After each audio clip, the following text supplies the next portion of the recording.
Di iNewsroom, pemirsa, bersama saya Syafaati Suryo dan masih bersama kami ada Wakil Ketua Umum DPP Partai Perindo, ada Pak Ferry Kurnia Rizkiansyah, dan juga pengamat politik Pak Pangi Syarwi Caniago. Kita akan membahas mengenai kemesraan Ganjar Pranowo dan juga Gibran Rakabuming Raka. Saya ingin bertanya ke Pak Ferry terlebih dahulu. Pak Ferry, bagaimana tanggapan Partai Perindo sebagai salah satu parpol pendukung Ganjar Pranowo melihat kemesraan Ganjar dan Gibran Rakabuming Raka belakangan ini?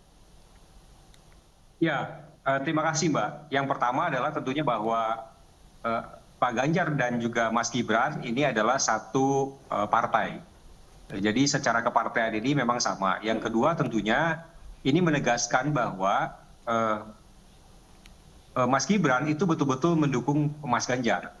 Jadi ini ingin menegaskan kepada publik bahwa aktivitas yang dilakukan itu tidak hanya semata-mata gimmick saja, tapi ini menjadi bagian penting yang harus diinformasikan kepada publik bahwa Mas Gibran akan all out terhadap Mas Ganjar. Itu menjadi poin pentingnya seperti itu.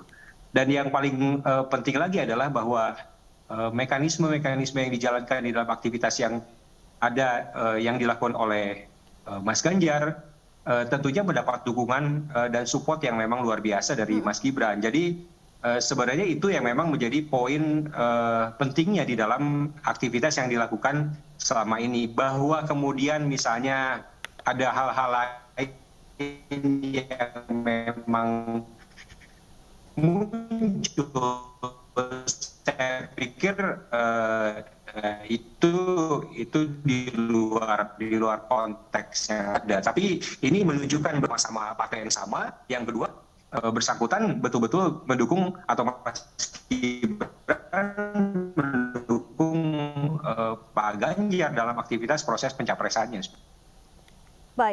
Baik Pak Pangi, kalau menurut Anda pesan apa yang tergambar dari kemesraan Ganjar Pranowo dan Gibran Rakabuming Raka saat jogging bareng di Solo? Apakah ini menegaskan bahwa Gibran benar-benar mendukung Ganjar setelah sebelumnya sempat menyatakan bukan sebagai juru kampanye Ganjar? Iya Mbak Sapa, mudah-mudahan ya Mas Ferry ya, kemesraannya Mas Ganjar dengan Gibran tidak cepat berlalu lah. Seperti lagu ya, kemesraan jangan cepat berlalu. Jadi saya pikir memang apa yang disampaikan Pak Ferry tadi bahwa memang satu partai iya. Yang kedua, mereka ini betul-betul generasi Z milenial senang dengan model-model begini nih. Mereka jalan ya, olahraga, apalagi Mas Ganjar itu menabrak cara berpikir model politisi yang terlalu protokoler atau terlalu kaku ya. Kemudian ya ini jalan-jalan biasa kayak statementnya Mas Ganjar itu kan. Ya kayak gini-gini aja gitu, nggak ada bahasa apa-apa. Nah, karena memang kan jalan politisi itu kan jalan sunyi sebetulnya. Sebenarnya mereka kesepian politisi itu, tapi mungkin dengan adanya Gibran ini ya Mas Ganjar merasa tidak kesepian gitu. Ada teman, apalagi Mas Gibran ini adalah representasi dari politisi Gen Z atau milenial ya. Kemudian adalah putra dari Presiden Pak Jokowi, itu meneguhkan intensitas dan arah dukungan Pak Jokowi. Karena memang bagi PDIP mazhabnya itu tegak lurus tuh, bahwa tidak boleh dalam satu keluarga beda partai. Clear nih. Kalau memang Pak Gibran sudah begini, tentu tidak ada lagi say on politik bahwa ini sebelumnya memang dilihat intensitasnya kok udah mulai split gitu kok. Gibran seolah-olah sudah mulai intensitasnya kayak Pak Prabowo. Kemudian statement-statement Pak Jokowi juga. Nah sekarang ini tidak ada lagi kejelasan sebetulnya. Nah ini mempertegas bahwa Gibran itu posisi pada Mas Ganjar. Tapi Mbak, saya nggak yakin juga ini akan lama. Nanti akan ada gimmick politik lagi. Saya yakin akan ada gimmick politik itu pendekatannya intensitas nanti kayak Pak Prabowo juga. Jadi ini zigzag kayak Syahrini maju mundur tapi cantik ini.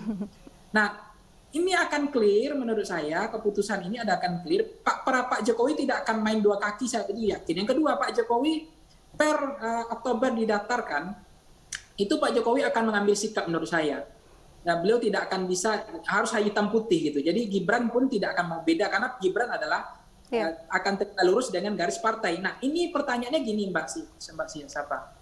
Kalau ada kader partai yang tidak tegak lurus atau tidak mengikuti garis partai, apa resiko selama ini? Itu sudah diperlihatkan oleh PDIP seperti misalnya Effendi Simbolon. Kemudian hari ini tidak dicalekkan lagi di PDIP, digantikan oleh Ferdinand Hutahian di Dapil DKI 3 misalnya. itu ada konsekuensi logis. Jadi kalau misalnya Gibran, saya pikir tidak akan seberani itu juga. Makanya Gibran sudah pasti akan mendukung Mas Ganjar itu secara garis partai. Karena dalam partai itu loyalitas nomor satu, yang kedua harus mengikuti garis partai. Tidak bisa berdasarkan selera.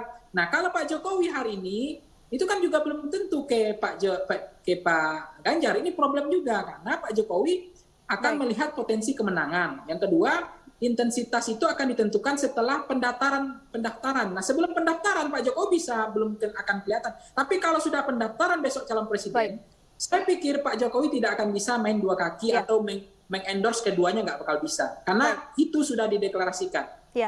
Ya, Pak Ferry, tadi Pak Pangi meragukan kemesraan Ganjar dan Gibran akan berlangsung lama. Bagaimana nih tanggapan dari Partai Perindo? Ya, saya pikir kalau menganalisis seperti itu ya sah-sah saja. Karena tentunya Mas Gibran ini adalah tokoh muda yang memang punya magnet yang luar biasa. Sehingga bisa jadi semua tokoh juga mau merapat ke Mas Gibran. Dan juga yang perlu diperhatikan oleh kita adalah bahwa Mas Gibran itu adalah putranya Pak Jokowi. Jadi wajar ketika misalnya banyak orang ikut terlibat atau ikut soan dan juga bertemu dengan Mas Gibran dalam berbagai forum dan kesempatan yang ada. Tapi saya sangat meyakini bahwa Mas Gibran itu sudah genealogis dan juga ideologisnya, bahkan strukturalnya adalah PDIP. Saya sangat yakin sosok sekelas Mas Gibran itu yang memang sangat teguh pendirian dan sangat mafhum terkait dengan aktivitas yang memang ada di dalam kepartaiannya. Apalagi beliau kan generasi muda yang saya pikir menjadi panutan banyak orang seperti itu dan kita semua.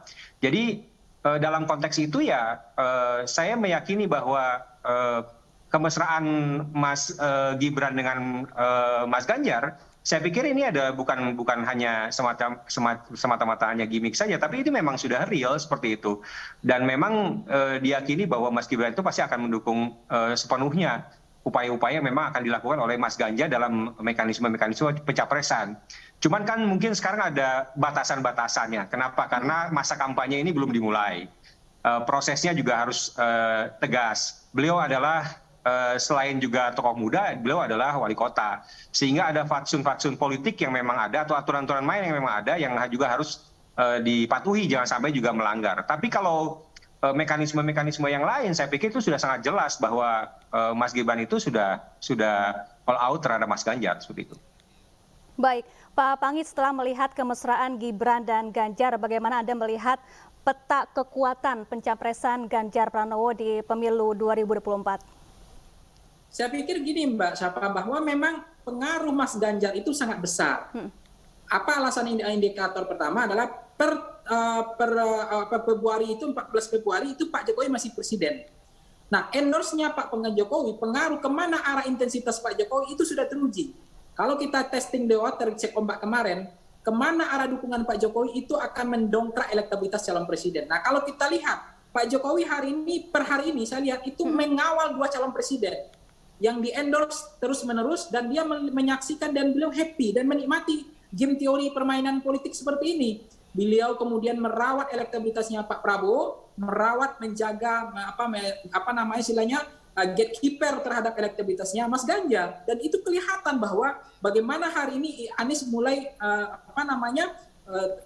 nomor 3 gitu, jauh dibanding Ganjar dan Pak Prabowo. Nah, inilah yang menurut saya pengaruh Pak Jokowi cukup besar. Nah, lalu bagaimana efek misalnya efek dari putra Pak Jokowi sebagai presiden, sejauh mana pengaruh Gibran terhadap elektoral calon presiden? Saya pikir itu juga saya tidak menguji ya sejauh mana pengaruhnya Gibran terhadap calon presiden, karena yang saya uji hanyalah Pak Jokowi pengaruhnya terhadap calon presiden. Itu dianggap masih besar pengaruhnya. Kalau kemarin kita 20%. Nah, kalau misalnya ini intensitas ini juga sering akan dilakukan oleh Gibran, saya pikir akan dampaknya adalah terhadap generasi milenial. Gen Z milenial itu akan bisa mengikuti preferensi politiknya Gibran gitu. Jadi Gibran ini kan juga dianggap politisi anak muda yang berbakat ya, yang dibilang oleh Mas Ferry tadi, yang bisa diandalkan. Beliau juga menjadi wali kota, tentu akan punya dampak terhadap elektabilitas dari Ganjar itu sendiri, harusnya seperti itu. Nah, tetapi jadi poinnya sebenarnya begini, terakhir ya, saya mengatakan begini, sepanjang bahwa Pak Mas Ganjar bisa mengambil empatik generasi milenial atau generasi kelompok-kelompok anak muda, dan Gibran adalah representasi dari Gen Z milenial. Nah, sekarang Ganjar sedang mencoba, karena Ganjar kan mengakui bahwa beliau lemah sekali dalam menaklukkan atau mengambil empati dari Gen Z atau milenial usia 17-23 dan seterusnya. Nah, sekarang Mas Ganjar coba menjadikan Gibran sebagai bukan sebagai ikon ya, atau sebagai etalase, atau sebagai maskotnya anak muda. Nah, itu yang kemudian akan dijadikan sebagai komunitas elektoral untuk kepentingan. Baik, saya ingin ke Pak Ferry. Baik, Pak Ferry, beberapa parpol ini mendekati setiap bakal capres yang rencananya akan berlaga di pemilu 2024. Bagaimana kemudian Partai Perindo melihat hal ini untuk kemudian menggalang dukungan atau kekuatan terhadap bakal calon presiden Ganjar Pranowo? Ya Mbak, tentunya kami secara struktural kelembagaan kita kan sudah jelas tegas bahwa kita menginstruksikan kepada seluruh kader-kader kita untuk all out untuk proses pemenangan Mas Ganjar. Jadi secara aktivitas yang dilakukan dalam konteks kelembagaan kita juga betul-betul kita upayakan seoptimal dan maksimal mungkin dalam konteks pemenangan Mas Ganjar sebagai calon presiden kita. Yang kedua adalah terkait dengan aktivitas proses yang dilakukan oleh teman-teman kami di lapangan. Itu banyak juga dari kami yang membentuk relawan-relawan yang menargetkan relawan-relawan yaitu menjadi bagian yang tidak terpisahkan dalam aktivitas Partai Perindo seperti itu. Jadi kami tidak hanya dalam konteks kelembagaan, tapi kami juga merekrut berbagai komponen yang itu betul-betul bisa menjadi bagian penting dalam aktivitas proses pemenangan Mas Ganjar.